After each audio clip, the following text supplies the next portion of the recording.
Siapakah Imhotep? Sebelum Oyen kasih tahu, like dulu dong. Dalam 3, 2, 1, udah like? Oyen akan kasih tahu. Imhotep hidup 2667 sampai 2600 SM.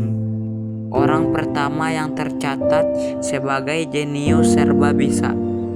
Dan dia arsitek perancang piramida Berundak, piramida pertama di dunia.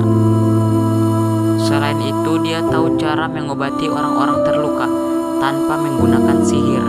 Sebenarnya Imhotep adalah warga biasa, tapi karena kepintarannya dia jadi naik pangkat. Sudah tahu kan siapa Imhotep? Komen ya, cerita apa lagi yang harus kita bahas.